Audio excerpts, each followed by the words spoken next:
there was a disc that was turned up on its side, and it had a large projectile hole with the metal bent outwards on it. I can only surmise they were testing it to see if a projectile could penetrate it. Of course, it's just a guess on my part. But for the most part, they were pretty varied. How many times did you enter the disc, or did you only enter the sport model? I only entered the sport model. The other ones I wasn't allowed to loiter around, to go near, really even to look at. I just, at one point, walking through the hangar doors, all the bay doors between all the hangars were open, and I got a glimpse all the way down, the whole corridor. But that was the only time it was ever open. Tell us about the lower level of the craft, where the gravity generators are located. The lower level of the craft, the floor itself is hexagonal, little hexagonal squares, and the hatch, or if you want to call it a hatch, the access way to get in there, is an ingenious little assembly. It's a honeycomb structure, and if you put your fingers in one end of the honeycomb and push, all the honeycombs will collapse in on each other, making a hole. It's kind of a neat doorway, something that we could, use. I don't know what for, but I mean, it's something that I haven't seen before, and it's kind of a novel idea, but a very efficient, lightweight, very strong access way. I had to hang upside down in there to see the lower level, essentially, and there were 3 large gravity amplifiers. These devices looked like about a 2-foot diameter, 4-foot long piece of pipe hanging by a smaller piece of pipe from the level above, and they can be independently positioned. And that's what emits the gravitational waves that propel the craft. The second level was the only other level that I was on. It was the main level that contained the reactor, where the seating was, the gravity amplifiers themselves, though we also called the devices that hung down on the lower level the gravity amplifiers, because they were really one and the same. They were probably the wave guides or horns, if you want to relate that to microwaves. And really, that's about it. That's all that was on that level. So it's assumed this was not made for a human pilot. It would be extremely inconvenient for a human pilot. Humans really can't even function in there because of the ceiling clearance. The seats were so tiny. It was obviously made for a creature much smaller than a human. How does the craft achieve lift? It produces a gravity wave, which is similar to the gravity wave that the Earth produces. However, the craft phase shifts the wave. In other words, it turns the wave not really in an opposite polarity, but something to that effect, where it will work against the natural gravity wave of the Earth, and it produces a lift in that effect. Is there any internal protection for the crew? Does the craft generate a gravitational field inside the craft itself? Well, the craft generates its own gravitational field. Being inside that field essentially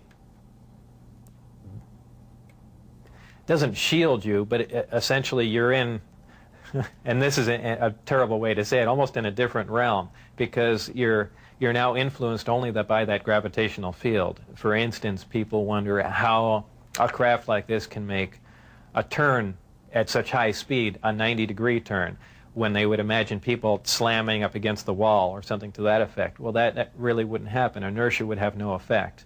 You're in a distortion, and don't forget that gravity distorts time and space, so really nothing is going to influence you while you're in there. Describe the gravity amplifiers for us and some of their different operating configurations. There are 3 amplifiers. The craft can operate on a single one, can lift off the ground. The way in which it's propelled are 2 different ways. There's what they call Omicron configuration, where the craft is using one generator, or a Delta configuration, where it's utilizing all 3. Delta configuration would be for space travel. Essentially, the craft will tilt up on its side, as opposed to a science fiction movie where you see a flying saucer moving around. The craft will tilt up on its side, focus the 3 gravity generators to a single point, and move through space that way. Moving around the source of gravity is a problem to a disk because it's interference, essentially. So what they do is they work with that interference to their benefit. They'll use 1 gravity generator to lift the craft off the ground. And as opposed to what we're used to, for instance, a plane, once it's in the air, we envision thrust or some force coming out the back of it to push it forward. The crafts work completely opposite of that. What they do is once they're hovering in the air, they'll swing the 2 remaining gravity generators up in front of them and create a distortion, essentially a downhill, and the craft rolls downhill for infinity. It's always chasing a little distortion. That's why they look goofy when they fly around at low speed, because they're essentially, and any time you run over, the gravity field around the Earth is not completely constant and stable, depending on the minerals and density of the Earth underneath it. The gravity will vary somewhat, and you will get odd movements of the craft. So its low-speed mode is kind of unstable for the most part. I only witnessed 1 test flight up close, officially. That I was just inside the hangar. The test was going off probably, just as the sun was going down, and it was a low-performance test.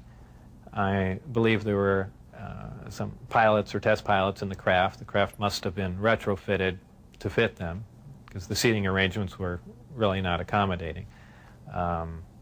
They were in radio communication with the craft, which is kind of surprising to me, because the gravity waves that the craft was producing should have distorted the radio waves also. So apparently there's something there that I don't understand. The craft lifted off the ground, virtually noiseless, other than a small corona discharge on the bottom of the craft, indicating the presence of high voltage. That dissipated at about 30 feet, and it stood there completely silently, and moved over to the left and to the right, and sat back down. That was the entire test. However, that was an extremely impressive test. Maybe to someone that really knows little about science or anything, that wouldn't be a whole lot, but you have to realize this craft was about 52 feet in diameter. I don't know exactly how much it weighed, but it weighed a lot.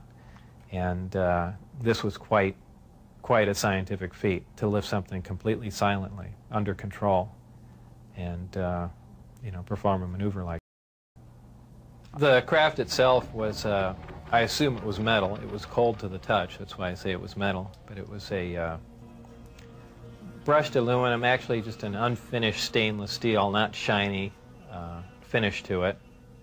Had no seams. It was as if it was injection molded from one giant die. I was completely amazed. I can't really reflect on how it made me feel, but that was exciting. When you're on the outside, you pretty much think, how could they keep something like this secret? It's a crime against science, it's a crime against the people and all that, but your feelings change once you're privy to the information. Once I was inside, there was kind of a bit of selfishness. It's, well, I know about it now, this is great, we should keep it secret just so we all know about it. And that really does go through your mind, though after a while it wears off, but you felt privileged to be privy to the information. How would you define gravity? Could you describe in layman's terms its basic principles for us? Gravity is something difficult to explain because it's something that we essentially don't understand. It's just something that we can observe. Not much is really known about gravity. There are many theories about it, but they are just mainly theories. There's theories of gravitons, which allege that these are these subatomic particles that act like an attractive force like gravity that exchange between two pieces of matter. There's also a theory that gravity is a form of wave, an electromagnetic wave. But basically, gravity is a force. It's